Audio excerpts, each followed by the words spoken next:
Hello বন্ধুরা, সবাইকে স্বাগত অপর্ণাস ফ্লেভারফুল রেসিপিতে। আজকে আমার রাধারানী আসেনি, তো আজকে সকাল থেকে আমি রাধারানীর কাজ করছি। এই মাত্র হসপিটাল থেকে ফিরলাম, তারপরে এসে দেখলাম পুরো ও আসেনি, পুরো ঘর দুয়ার অগোছালো হয়ে আছে। যাই হোক, কাজ করতে করতে তোমাদের সঙ্গে ছোট্ট ছোট ভিডিও ক্লিপ শেয়ার করবো, সেটাই আজকে আমার ব্লগ হবে। তো তোমরা দেখতে থাকো, সঙ্গে থাকো। যদি ভালো লাগে চ্যানেলটিকে সাবস্ক্রাইব করো। চলো শুরু করে দিই আজকে ব্লগটা। ঠাকুরের সিংহাসন দর্শন করে নিই প্রথমে। কি সুন্দর লাগে না দর্শন করতে ঠাকুরের সিংহাসন। তারপরে চলে যাই আমাদের যুদ্ধক্ষেত্র। যুদ্ধক্ষেত্রই তো বটে, তাই না বলো? আরে আজকে কি হয়েছে জানো না তো, আজকে না হসপিটালে গেছিলাম। হসপিটাল থেকে এসে দেখলাম আমার রাধারানী আজকে কাজ করতে আসেনি। তারপরে আমি শুরু করে দিলাম রান্নাবান্না। কালকে কচুর শাক মানে কেটে কুটে একেবারে সেদ্ধ করে রেখেছিলাম।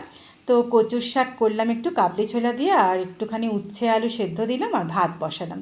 আর এখানে দেখছো একটুখানি চিংড়ি মাছ রয়েছে, এটাকে করবো হচ্ছে গাঠি কচুর তরকারি। পুরো বাসন পড়ে রয়েছে, রান্নাঘর একেবারে মানে কী অবস্থা দেখো। সবার আগে আমি কি করব, রান্নাটাতে একটুখানি বসিয়ে ভাবলাম একটু বাসনগুলো ধুয়ে নিই। এতগুলো বাসন হয়েছিল। সকালবেলা কি হয়েছিল, খালি পেটে রক্ত দিতে হবে। তো একটুখানি আমার কর্তামশাই টিফিন খেয়েছে, আমি তো কিছু টিফিন খেতে পারিনি, আমি রক্ত দেবো বলে কর্তামশাইয়ের আমি তাড়াতাড়ি করে বেরিয়ে গেলাম। আমার না গলাটা একটু ধরে গেছে, তো তোমরা কিছু মনে করো না, ওইভাবেই ভয়েস দিচ্ছি। আসলে কী বলো তো, যখন মানে রান্নাঘরে কাজ করি না, তখন কথা বলতে বলতে কাজ করলে না কি হয়, আমার মানে মোবাইলটা একটু দূরে থাকে, তো তাহলে তোমরা ভালো করে ভয়েসটা শুনতে পারবে না। তার জন্য আমি পরে, বেশিরভাগ সময় পরে কথা বলি, কখনো কখনো আবার সেই সময়ও কথা বলিনি। তো যাই হোক বন্ধুরা, বাসন টাসন ধোয়া হয়ে গেল, রক্ত দিয়ে আসলাম। এসে তারপরে রান্নাঘরে ঢুকলাম। আর ওই যে বললাম না, চিংড়ি মাছটাকে ছোটো ছোটো পিস করে নিয়েছি।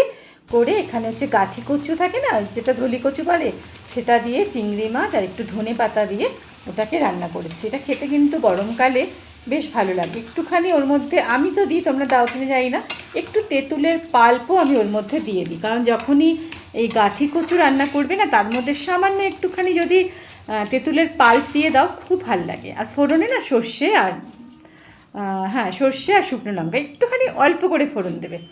তারপর যাই হোক, রান্নাগুলি করে চলে এলাম ঘর দুয়ারগুলিকে ঝাড় দিতে। কি হয় বলো তো, আমি তো জানি ও এসে কাজ করবে, তার জন্য আমি পুজো টুজো করে স্নান করে পুজো টুজো দিয়ে চলে গেছিলাম হসপিটালে। ভাবলাম এসে সঙ্গে সঙ্গে একটু টিফিন খেয়ে তারপরে আমি চলে যাব রান্নাঘরে। তো আস্তে আস্তে আমার ঘরে আসতে আসতে প্রায় 12টা থেকে 12:30 বেজে গেছিলো। মানে 12:30 না, 12টা 10টা হয়েছিল আর কি। তো এসে সঙ্গে সঙ্গে আমি আগে জামা কাপড়ও ছাড়িনি, হাত মুখটা ধুলাম, ধুয়ে আমি চলে গেলাম রান্নাঘরে। ভালো না আগে রান্না করে নিই, কারণ 1টা বাজতে না বাজতে আমার কর্তামশাইয়ের পেয়ে যাবে খিদে।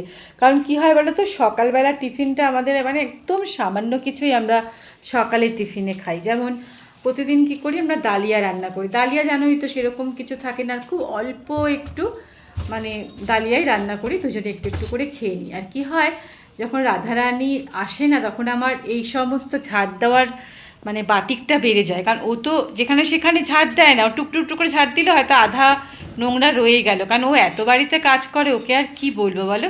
তো ও যেদিন না আসে, সেদিন আমি একদম ভালো করে মানে সব কিছুকে ঝেড়ে ঝুড়ে পরিষ্কার করি, এতগুলো নোংরা বেরোয়। ওকে যদি মানে বলিও গুড ইভিনিং সবাইকে, শুভ সন্ধ্যা। আবার শুরু করে দিলাম, সকালে যেটুকু করেছিলাম ব্লগ। তারপরে ভাবলাম সন্ধ্যাবেলাটা তোমাদের সাথে একটু শেয়ার করি, অনেকদিন সন্ধ্যাবেলা শেয়ার করা হচ্ছে না।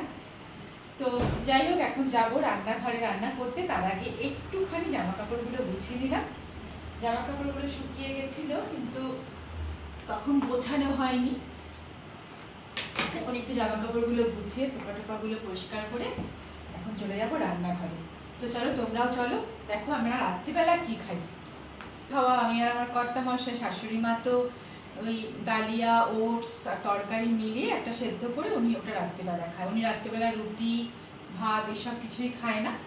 আর আমি আর আমার কর্তামশাই খাই। তা আমরা কী করি, রাত্রিবেলা রুটি করি না, কারণ রুটি করতে আমাদের এখন আর ভালো লাগে না, কারণ কেউ খায় না বলে। তো রাত্রিবেলা কি করি, আমরা একটুখানি সেদ্ধ ভাত করে খাই।